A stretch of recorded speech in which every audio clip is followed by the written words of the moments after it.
गोरखा हित सर्वोपरि। सांसद राजू बिष्ट आज North Bengal hospital and medical college में पहुंचे। वहां जाकर उन्होंने स्वास्थ्य सेवाओं में चल रही तैयारी एवं जो उनकी सेवाएं हैं उसको लेके वहां के प्रशासनिक अधिकारियों से भी बात की।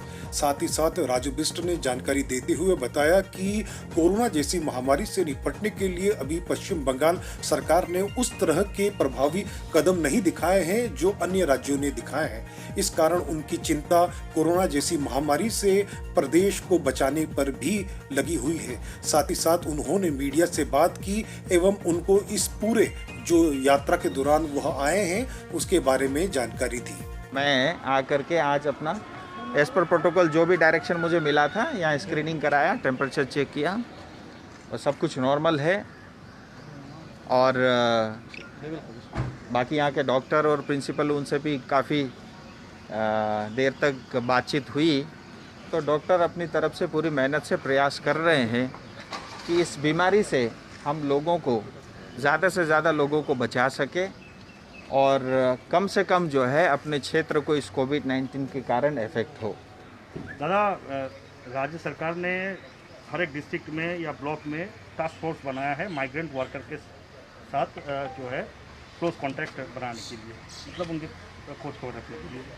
तो क्या कहेंगे आप इस बारे में? देखिए, ये सब काम मुझे ऐसा लगता है हम कहीं ना कहीं देर कर रहे हैं। ये सब काम बहुत पहले हो जाने चाहिए थे। अभी बहुत सारे माइग्रेंट हमारे लेबर हैं, जो श्रमिक है, स्टूडेंट है या जो पेशेंट जो इलाज कराने गए थे वो अपने क्षेत्र को लौट चुके हैं। और आज स्टेट गवर्नमेंट कोई भी इनिशिएटिव लेती है मैं उसकी हमेशा प्रशंसा ही करूँगा, क्योंकि आज जो कुछ भी कर रही है भले ही देर से ही सही, वो हमारी आम जनता लोगों के हित के लिए है। आज देखिए, एक सबसे बड़ी जो कमी मुझे यहाँ दिखती है नॉर्थ बंगाल में, आज आसपास के सारे ज़िले के सैंपल भी टेस्ट होने के लिए यहीं आ रहे हैं, मरीज़ भी जो है इलाज के लिए यहीं आ रहे हैं।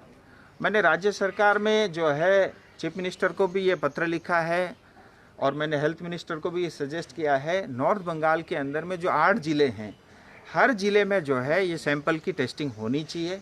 हर ज़िले के अंदर में कम से कम एक अस्पताल होना चाहिए जहाँ मरीजों का जो है इलाज हो। उससे क्या होगा कि अभी जो सारा प्रेशर जो है जो सिलीगुड़ी में आ रहा है, तो उस प्रेशर से जो है हम लोग बच पाएंगे और उसके कारण हम इस कोरोना वायरस महामारी से काफ़ी हद तक जो है लड़ने में हमारा क्षेत्र दार्जिलिंग भी सुरक्षित रहेगा। देखिए, मैं नंबर्स पे नहीं जाऊंगा। जो मेरी रिपोर्ट है, मेरे पास जो अभी तक रिपोर्ट है, 40 क्वारंटाइन सेंटर बने हैं हिल में और अपने तराई में मिला करके, सिलीगुड़ी और खोरीबारी और पानी टंकी सब क्षेत्र मिला करके, चोपड़ा मिला करके। मैं नंबर्स पे नहीं बिलीव करूंगा। ये 40 की जगह 30 भी हो, मुझे लगता है वो भी सफिशिएंट है, लेकिन उसके अंदर में क्वालिटी होनी चाहिए, वहाँ व्यवस्था ठीक होनी चाहिए।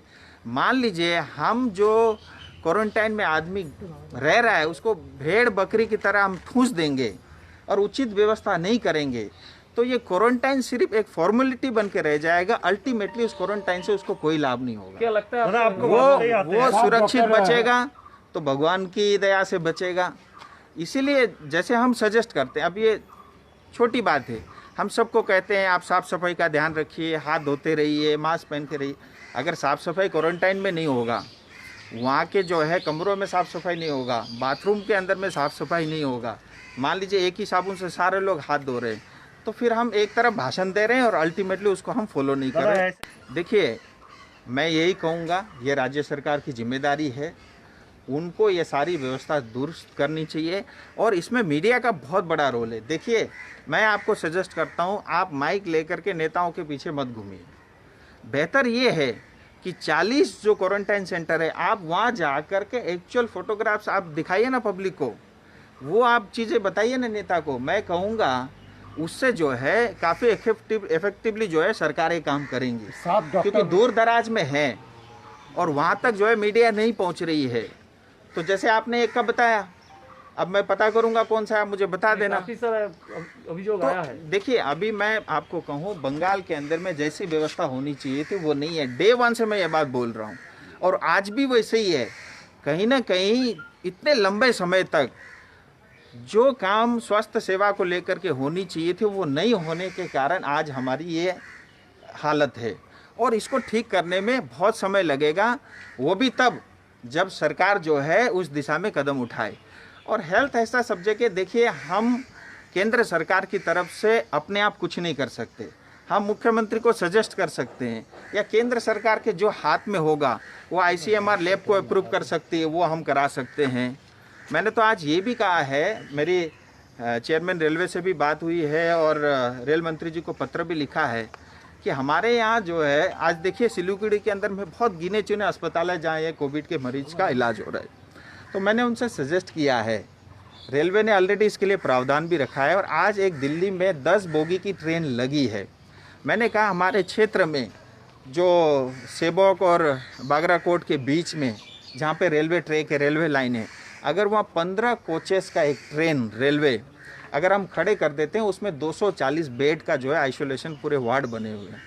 तो ये सुझाव मैं दे रहा हूँ, मुझे ऐसा लगता है आने वाले समय में उसकी ज़रूरत पड़ेगी तो केंद्र सरकार वो भी करेगी, लेकिन उससे बहुत ज़्यादा जो है हम लोग चल करके अपने आप कुछ नहीं कर सकते। हम जो कर सकते हैं क्वारंटाइन सेंटर के अंदर, मैंने कहा है हमारे सारे कार्यकर्ताओं को, और हमारे जिला अध्यक्ष भी है वो स्वयं भी जा रहे हैं, सारे क्वारंटाइन सेंटर में हम 10-10 PPE किट भेज रहे हैं, कहीं 100 कहीं 200 कहीं 500 जो है मास्क, सर्जिकल मास्क भेज रहे हैं। वहाँ पे बाल्टी, मग, साबुन, हाथ धोने के लिए और जो कुछ भी सुविधा है, ये सब हम कर सकते हैं, ये करना भी चाहिए, वो हम कर रहे हैं। लेकिन हेल्थ के अंदर में डायरेक्ट हम इंटरफेरेंस नहीं कर सकते, क्योंकि वो राज्य सरकार का काम है और उनके अधीन है। देखिए मैं आपको ये बोलूँगा, अभी डॉक्टर हुए हैं, कल नर्स होंगे, परसों आम आदमी होएगी, मीडिया वाले को भी सावधानी से रहना पड़ेगा, क्योंकि ये कोरोना जो है बहुत तेज़ी से फैल रही है। अब भी तो जो है हमारे लोग बाहर से माइग्रेंट लेबरर हैं, और जो हमारे स्टूडेंट हैं, जो चिकित्सा कराने लोग गए थे, वो आ रहे हैं। ये बढ़ेगी आने वाले समय में, और जितना जल्दी इस सच्चाई को हम मान ले उतना ही अच्छा होगा। अब इसके लिए जो है जो उपाय हमको बताए जा रहे हैं वो उपाय करना पड़ेगा। और ऐसा नहीं है कि किसी को मान लीजिए कोरोना पॉजिटिव हो गया तो उसका मरना तय है। आज हिंदुस्तान में 2 लाख मरीज हैं, लेकिन 48.3% लोग ठीक होकर के घर गए। इसका मतलब 1 लाख से ज़्यादा लोग ठीक होकर के गए भी हैं। ये भी सच्चाई है। ये और कोरोना ये नॉर्मल वायरस की तरह है, बस दिक्कत ये है कि ये तेज़ी से फैलता है और इसकी कोई वैक्सीनेशन या दवाई अभी तक उपलब्ध नहीं है। इसलिए थोड़ा डराती जरूर, और डरना भी चाहिए, कई बार डर अच्छा भी रहता है। तो मैं ये कहता हूँ कि ये तेज़ी से बढ़ेगी। इससे बचने के लिए जो उपाय, मास्क पहनो। मैं भी तो दिल्ली से आया, मास्क पहन के आया, मैं हाथ धो रहा हूँ, साफ़ सफाई का ध्यान रख रहा हूँ। अभी यहाँ से जाऊँगा, कपड़े खोल करके सबसे पहले नहाऊंगा, ये कपड़े दोबारा पहनूंगा नहीं जब तक जो है इसको सफाई न कर लूँ। देखिए मतलब मैं आपको ये कहूँ कि पश्चिम बंगाल की स्थिति ठीक नहीं है, और मुझे लगता है मुख्यमंत्री को अधिक ध्यान देना चाहिए। कई बार मुझे लगता है हमारे पास फुल टाइम जो है स्वास्थ्य मंत्री नहीं होने के कारण भी हमको ये दिन देखना पड़ रहा है। और मैं तो मुख्यमंत्री जी से निवेदन करूंगा कि स्वास्थ्य मंत्री एक किसी व्यक्ति को, स्वतंत्र व्यक्ति को दे, क्योंकि मुख्यमंत्री जी के पास बहुत काम होते हैं। मुझे लगता है उनका पूरा ध्यान इस पर नहीं आ पाता। क्योंकि आप देखिए, आपके हमारे पड़ोस में जो है बिहार है, करीब 3000 मरीज हैं, 24 लोगों की डेथ हुई है, और जो डेथ का परसेंटेज 0.6% है। आप हिंदुस्तान का ले लीजिए, हिंदुस्तान का जो परसेंटेज है वो 2.8% है, और जो है बिहार का 0.6% है। पश्चिम बंगाल के अंदर में 3800 कुछ आंकड़े आ रहे हैं, 324 लोग, ये कल सवेरे 9 बजे तक का मैं आंकड़ा बता रहा हूँ, 324 लोग की डेथ हुई है, और डेथ का जो परसेंटेज है करीब 6% है। यानी जो पूरे हिंदुस्तान का एवरेज है उससे डबल से ज़्यादा। और बिहार जो हमारा पड़ोस का जो है राज्य, उससे तुलना करें तो बहुत ज़्यादा। और नॉर्थ ईस्ट अभी तक जो है, हालांकि वहाँ पे भी पॉजिटिव है, लेकिन काफ़ी हद तक अपने आप को इस कोरोना पॉजिटिव से रोकने में सक्षम रहा है।